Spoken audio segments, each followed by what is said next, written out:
O Senhor esteja convosco. Ele está no meio de nós. Proclamação do Evangelho de Jesus Cristo segundo João. Glória a vós, Senhor. Naquele tempo, Jesus apareceu de novo aos discípulos à beira do mar de Tiberíades. A aparição foi assim. Estavam juntos Simão, Pedro, Tomé, chamado Dídimo, Natanael de Caná da Galileia, os filhos de Zebedeu e outros 2 discípulos de Jesus. Simão Pedro disse a eles: Eu vou pescar.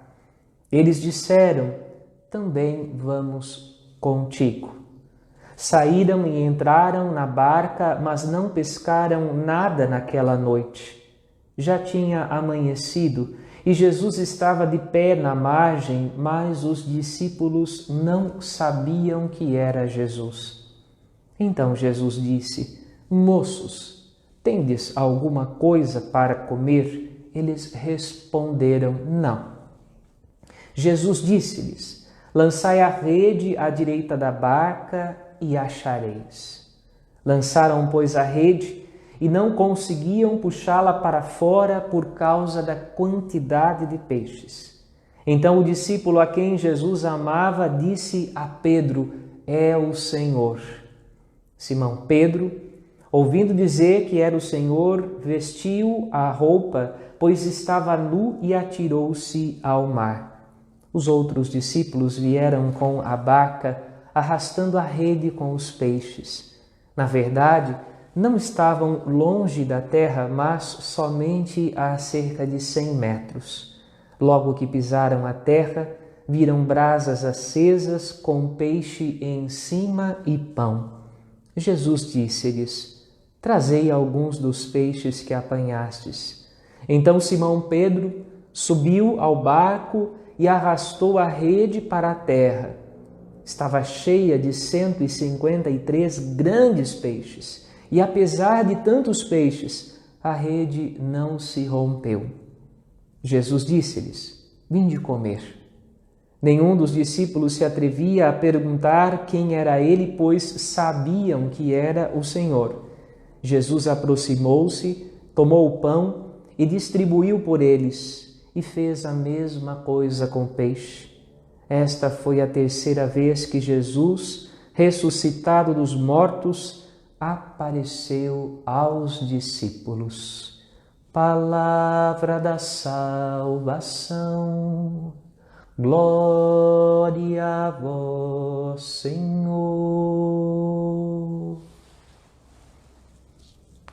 Aleluia, aleluia, aleluia, aleluia. Aleluia, aleluia, aleluia, aleluia.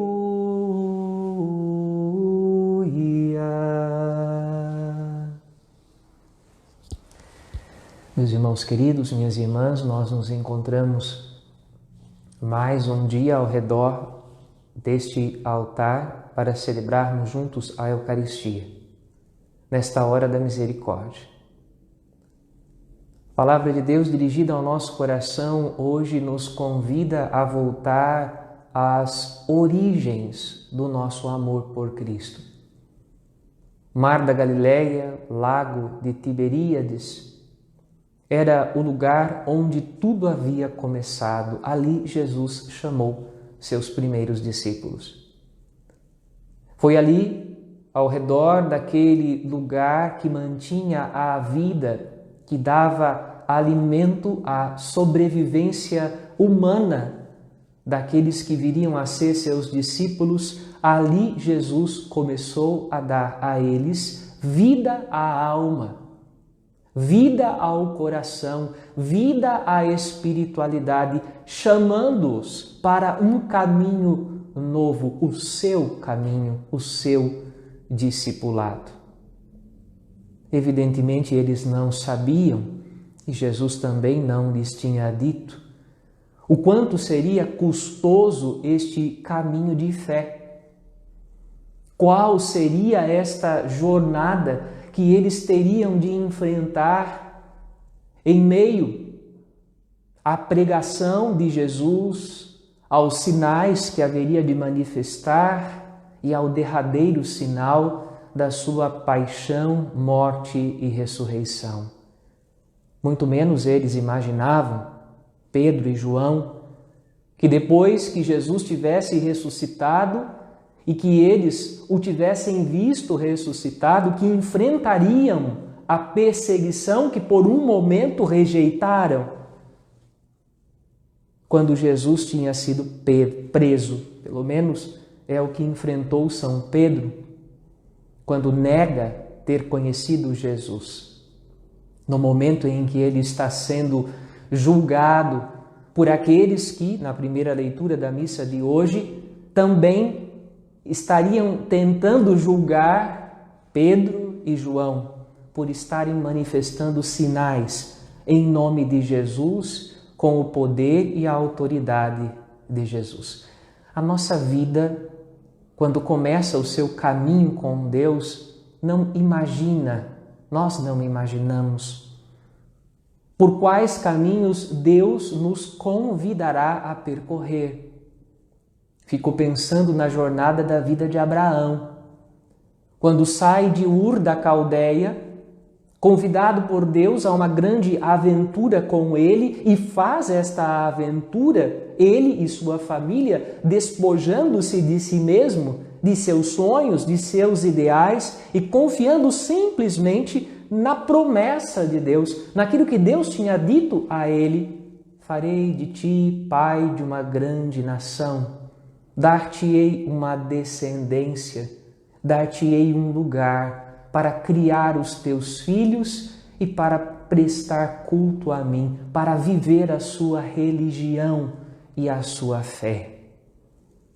E Abraão faz este caminho.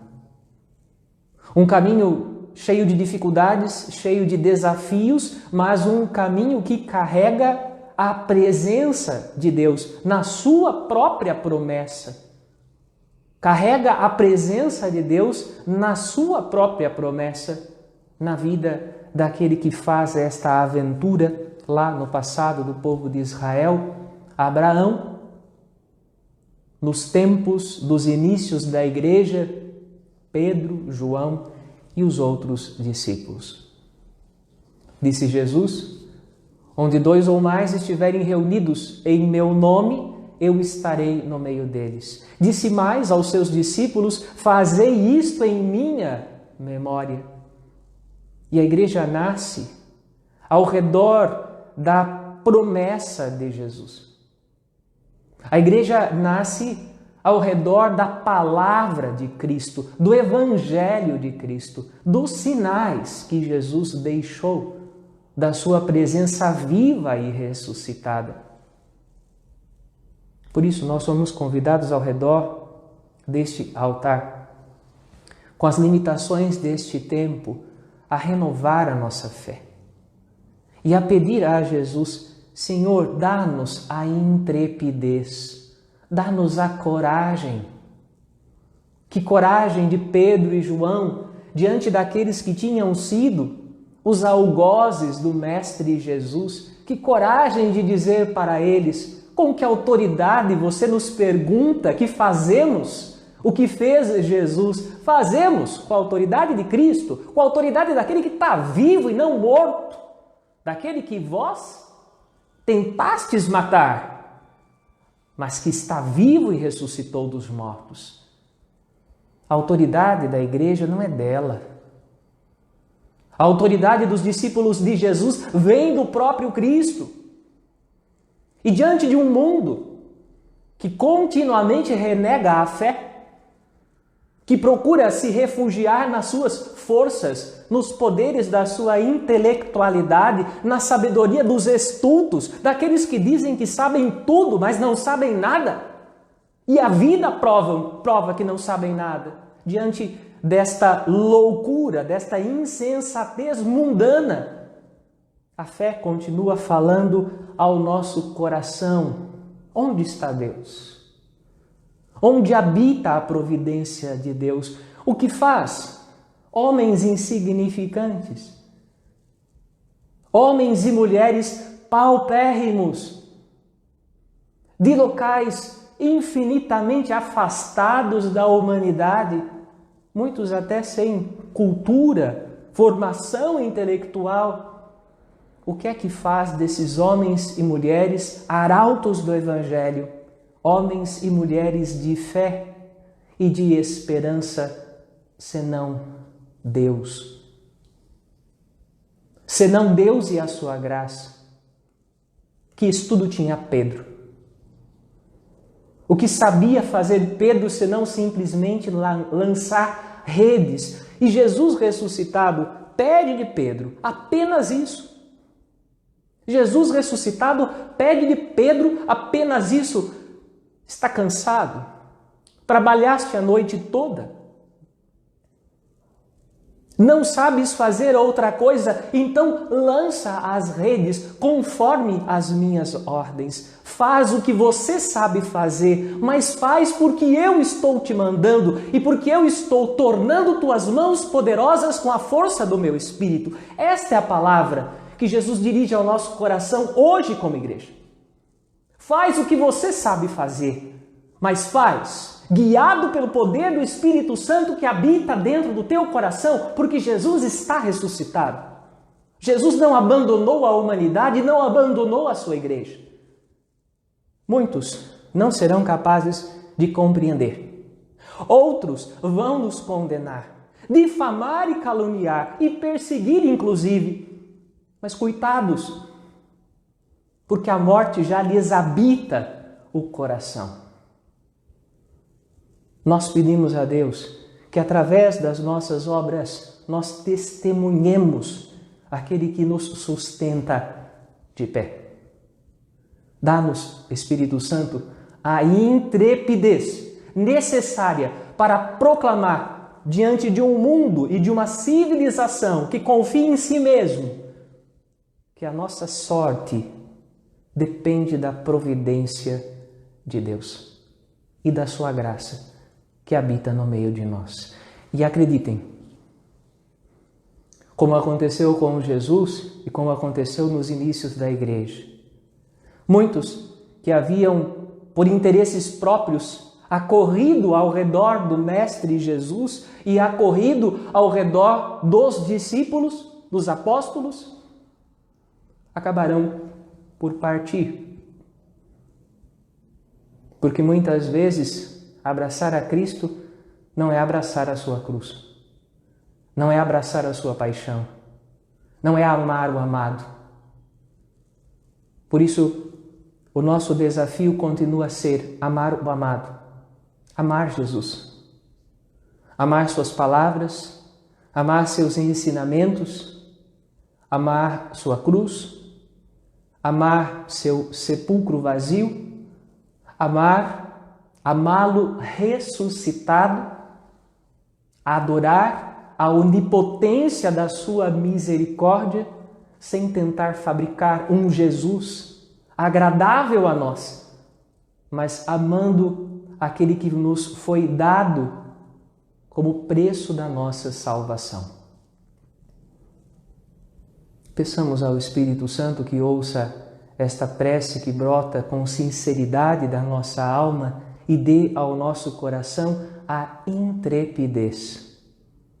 Dê ao nosso coração esta força interior para proclamar Jesus vivo e presente no meio de nós, pela força do Espírito Santo.